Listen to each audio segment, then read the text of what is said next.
All right, welcome to Weather Reports with Shark. Going to do a little bit of charting right now. This one's for enlarged out of the room.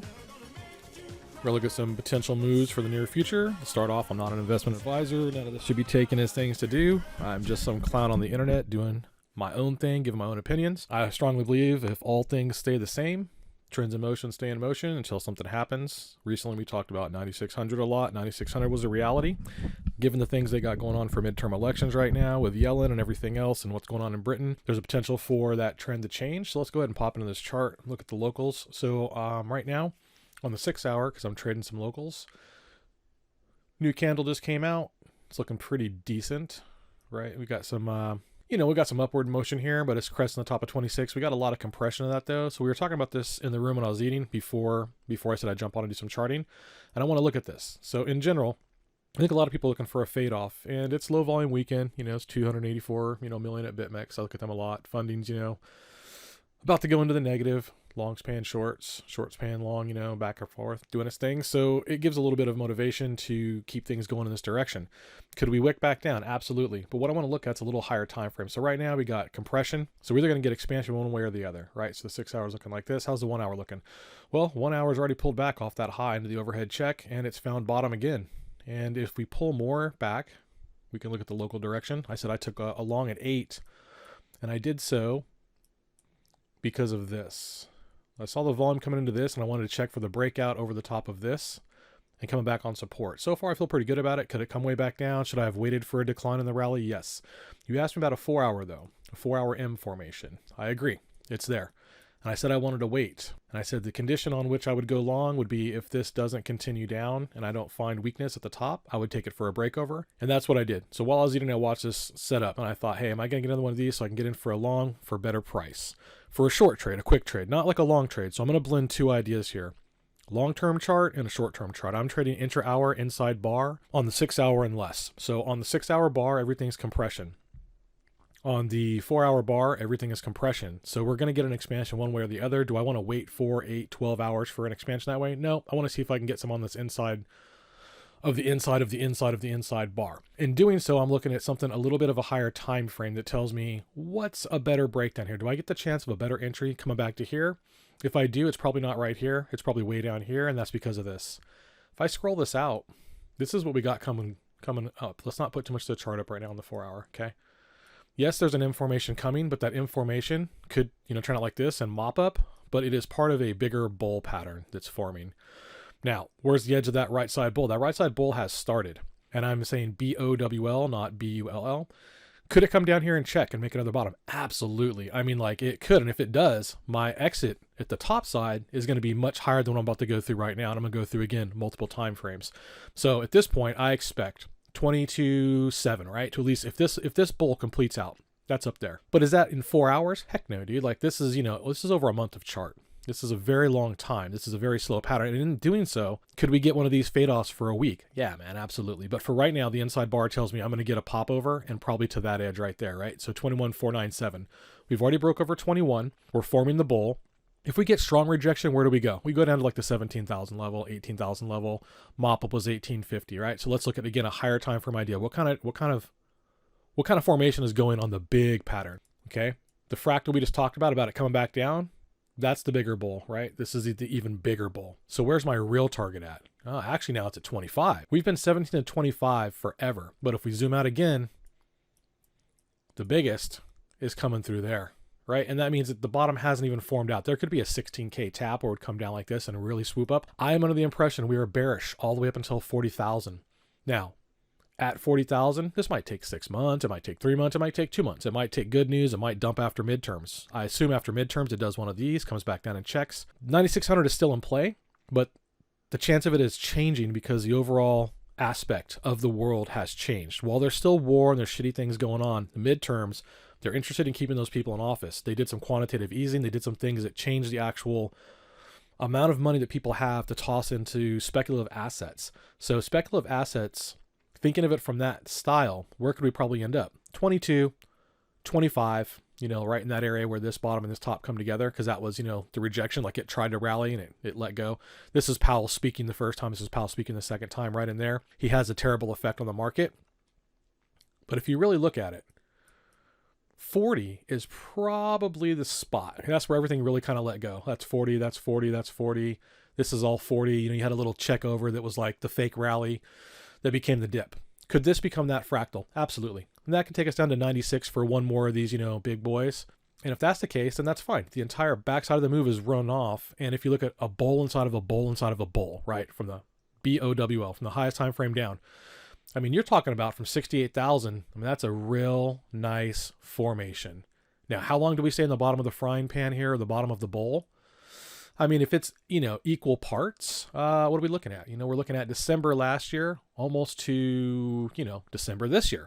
You could stay down here in the bowl for 6 months, like we did here. You could stay in the bowl for another 12 months. It could be 18 months. It could be forever. And it could also not be the bottom. But we're not trying to take a 1x trade for life. We're not trying to find the absolute bottom and go, well, it's going down in general. Like we can see that, it's obvious. It's going sideways, and it's going sideways to up or sideways to down. But the big money for us right now, again, I'm not a financial advisor or anything, so, don't hold me to this. This is just what I'm doing my account, is I'm zooming to lower and lower time frames, and I am trading leverage. So for me, every $200 move is like a 50% gain for me. I don't need a $65,000 move. I need a $200 move. So as I start dropping time frames, as I've looked at the high chart says we're still in a downtrend no matter what, right? So even if we come back to 40, that's still a downtrend. It's the same thing as this was right here, or the same thing that this was to right here. It's the potential to run up from a potential bottom to overhead, right there. You're like, oh, that could be the bottom, but it wasn't. And then it was like, is this the bottom? And then it came up and people were like, yes, it's going to rally. Wow, 100K. People were talking about 100K again back here. Like, it didn't happen. It got to a peak that touched, an old bottom. That's it, dude. New bull. So I don't want to say like, oh, we're definitely going to 100 or whatever, like someday, but that's too far away. I need to be able to take trades now. So in taking trades now, what's directly overhead? Well, the first thing overhead is this bull completing, and that bull is 22.6, 22.7. That's very logical. It's very easy. If we get to 21 and it rejects like crazy, there's some bad news on Monday, there's some things that can change the trend, then yeah, it could, it could continue making bottoms until it, changes. And if it gets to 17 and like nuclear war starts, then this is negated, dude. Like you're talking like 9,000, 8,000, you're talking about the market falling apart. But if all things stay the same, does this little M pattern probably, turn into 22,000? Yes, it does. Does it turn into 22,000 from right here at the breakover? No. It's going to, continue to follow this kind of pattern, but obviously you can see there's ups and downs. Like this pulls away from the bull. This goes a little bit below the bull. This goes a little bit above, all things considered, like there's a $400 or $500 range there hitting this side, grinding up that I have to play with. Where's my next actual max target? Right there, 21.5 at that consolidation area. This general area that we're at. And then I want to reevaluate. If I got gains, I want to get out. If I, don't have gains, I don't want to get in at some, super sketchy spot that's like this.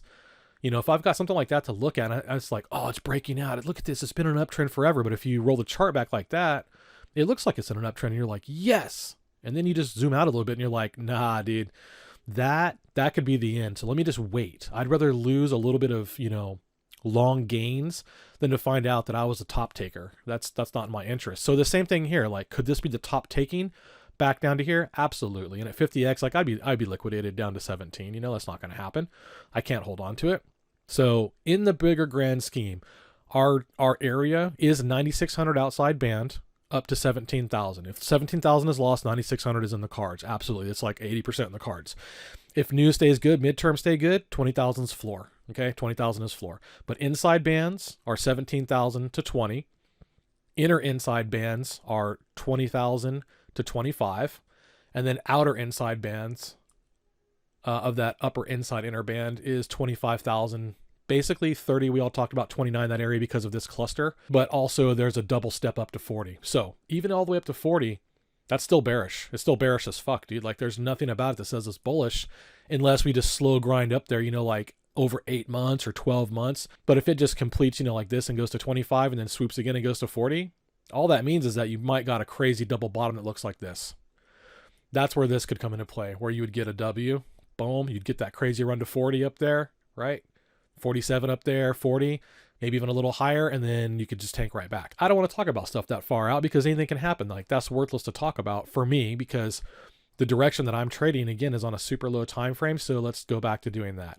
On the lower time frame, what's going to get me $200 of move so I can make some trades on leverage?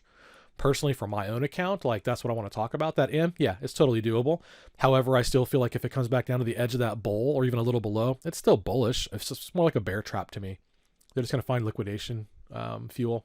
So let's go to the 6 hour, right? 6 hours looking, that candle was a turn candle, could go either way. This candle could still turn either way at once. But for now, it went from, very strong to compression to the decision was we're going to continue on and try 21,000 one more time. So I took a trade in that because as I dropped time frames, the 1 hour, same thing. Even though there was fade off, I was looking for a long. It's faded off to a spot to where I feel like I've got more padding to get in so that if it does go back down to say that level or this level, I can weather that. It's not a problem. It's not detrimental. But try to take this trade, right under 21,000, like that doesn't leave me any padding if it doesn't break over. So if they don't break over 21 and floor it, like it's a waste of my time. Again, I want to be in and out in a couple hours. I already took this trade. I'm in. So I've got a green on the 6 and it's growing. I got a green on the 1 growing on the 30 minute,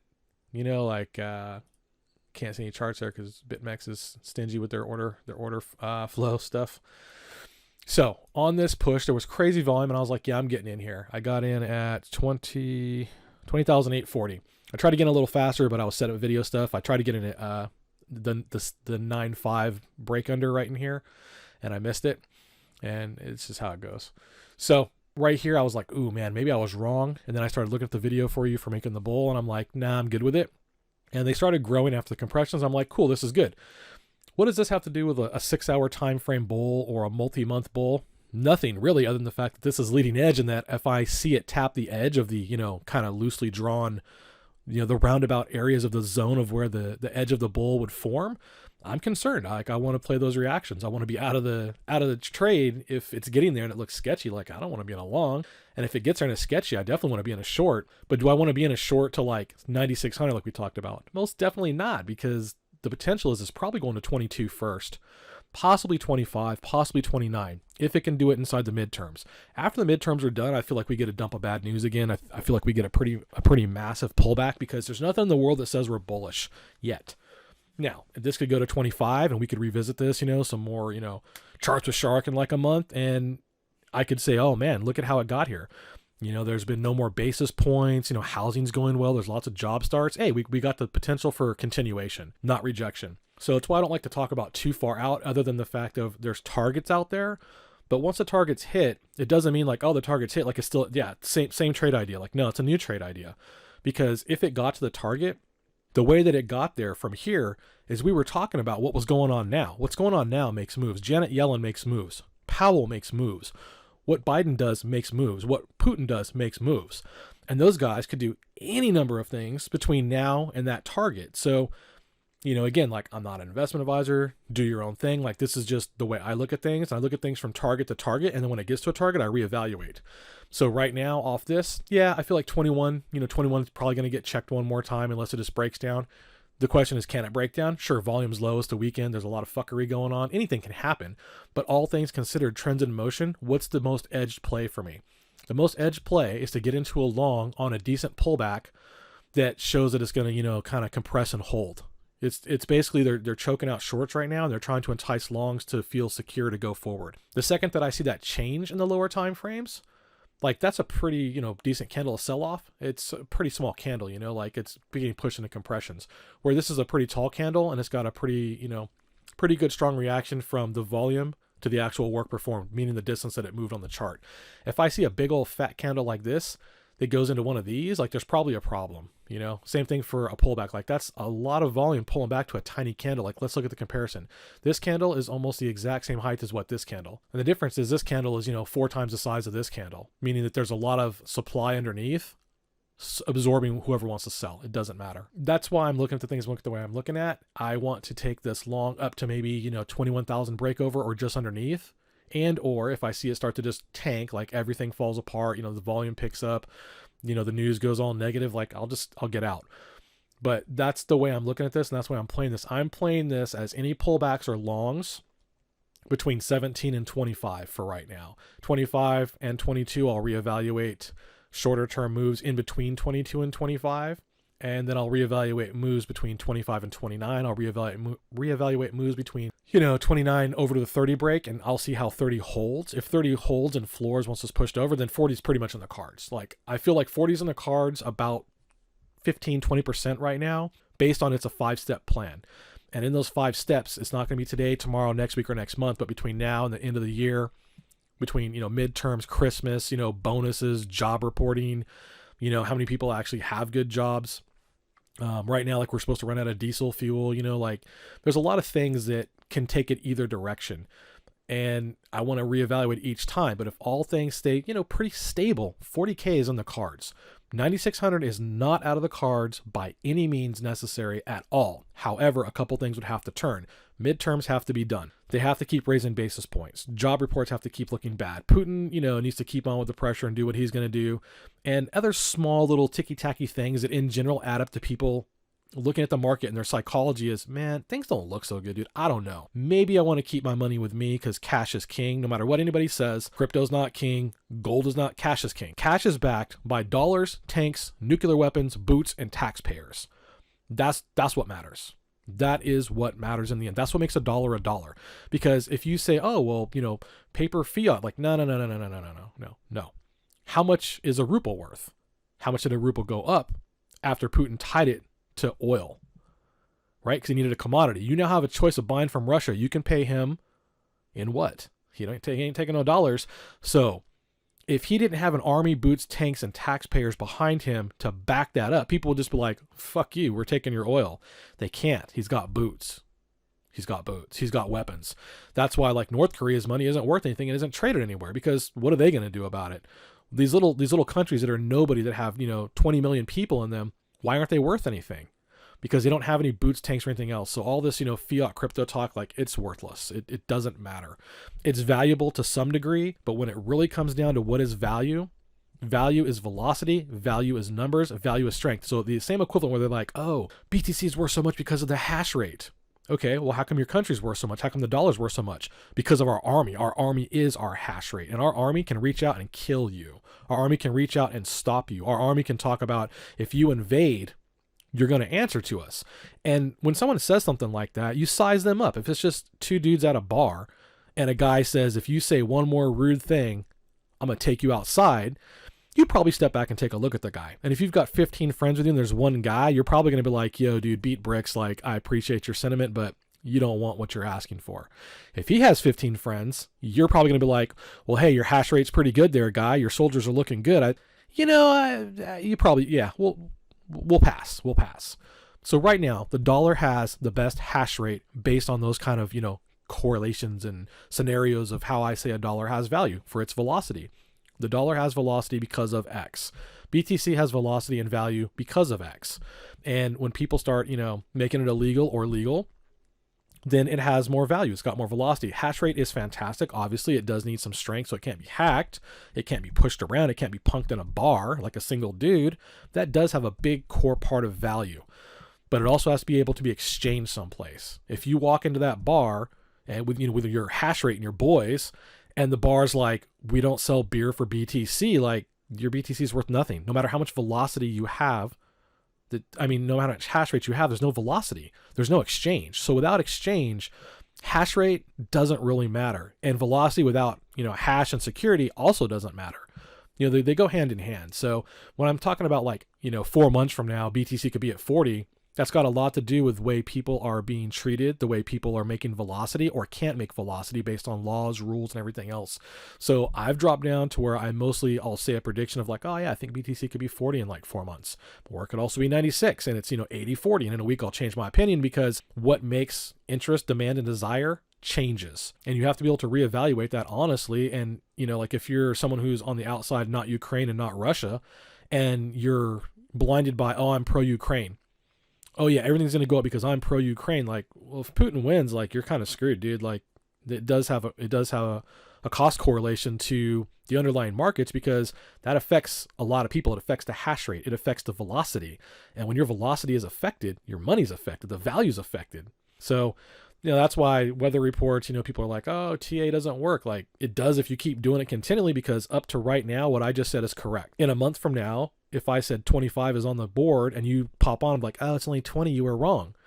Refer to the rest of this conversation. The rest of this conversation was, you have to reevaluate what happens between now, what's going on in the world, the trend, which is clearly up. It's up on a retrace. It's still negative up to 40 because any rally right now is a retrace of the drop. It has not made a new high. It is not on the higher trend of trending up. If you scale the chart out, it is on the retrace of the drop from the high. And until that's negated, it is still a bear move, period. So if in 4 months you look at it like, it's 20, you were wrong. Well, what happened between then and now? Look at the entropy. Did Putin launch any missiles? Was there a nuclear war? Did Biden, I don't know. Did Biden give up office and Kamala Harris is, the commander in chief now? Like, all that matters. So you have to keep re-looking at it continually because TA works up to the minute of and shortly into the future. And as shortly into the future, the trend is still continuing, it will stay in that same motion until it hits something that reverses motion. That's just like how, gravity and things work. So if it's on the uptrend, it's going to stay on the uptrend until it hits something. What is the something? Well, if it's overall downtrend on a retrace uptrend, above it is where the last place where there was a lot of psychological energy where people traded, support and res. So as it's rising on its trend and it hits overhead resistance, a trend in motion does what? Stays in motion until it hits something. The something, again, is the overhead res where there was a lot of recent psychological trauma where people put a lot of orders. Now, if you get there and the trauma's gone, it can keep moving. The other things that can be the thing that's overhead is a war, bad news, bad sector news, legal, all kinds of crazy shit, hacks, the thing stops working. There's just any number of things. So if we get up there and you're like, oh crap, like TA does work as long as, you keep reevaluating. Hey, now that we're here, we're going to look at it again. So I always say when things get to where we're talking about, we'll talk about it again because it matters how it got there. It matters, was the angle, 45 degrees? Did it get there in 6 months or 2 days? If it goes from here to 40K overnight, like it's a pretty sharp move, dude. Like, you're talking almost a 180 move. Like, is that sustainable when it gets there? Like, you have to look at that. And sustainability is another concept and construction of the price action that says what's probably most likely next if all things stay the same. If trend is in motion, it got there slow and grindy, can it stay in this motion? What's the next thing that can stop it? That's just how you got to look at it. So you can look far out and you can have targets, but you don't really want to stay in just one trade forever. You want to look at like crossroads and important parts along the way. And if anything along the way happens, it just breaks it down. Like, you have to respect it because it moves everybody. And if it doesn't move you, but it moves 99% of everybody else, like, you're going for the ride. You don't have the option. Like, you have to go where the mass and the herd is. And that's what can move the mass and the herd. Again, worldwide news, sector news, legal, wars, any number of small things, new breakthroughs, better TPS, a better chain. Like, look at BitConnect. Like, BitConnect was great and then it's gone. They had good marketing, good velocity, good things going on, and then they just didn't. If you were going to sit around and be like, trends in motion, it was going to 1 million, like, it's still going to go to 0 because the other 99% of people, they left. It's gone. It doesn't have velocity. The end. So that's the problem with things being delisted from exchanges as well. While people always are like, you can't kill it. It's blockchain. It's forever. Well, if only one person ever runs a node and nobody wants to buy it from you, sure, you technically won. You made your point. You can't kill it, but what's it worth? Who's going to trade you for it? Who's going to trade you food? Chickens, chocolate, anything of value that you might want. If everybody says no to you, then what's your velocity? And who cares if there's 100 million of you who are willing to run nodes for a lot of hash rate if none of you are willing to buy it, only, secure the chain and get the token? If all the supply that you mine, if nobody else wants it, no other miner wants it, no regular person wants it, you still have a strong hash, but nobody wants what you have. So what's it worth? Nothing. So that's just things to think about when you look at the price motions and how I look at things anyway. And that's how I'm going to play this chart out until the next, support or res is hit. Like, to me, like, that's the most viable way to make good entries, good exits, and handle my account for me personally. Not an investment advisor. Nothing I said is investment advice. I'm just some clown on the internet. Have a good day.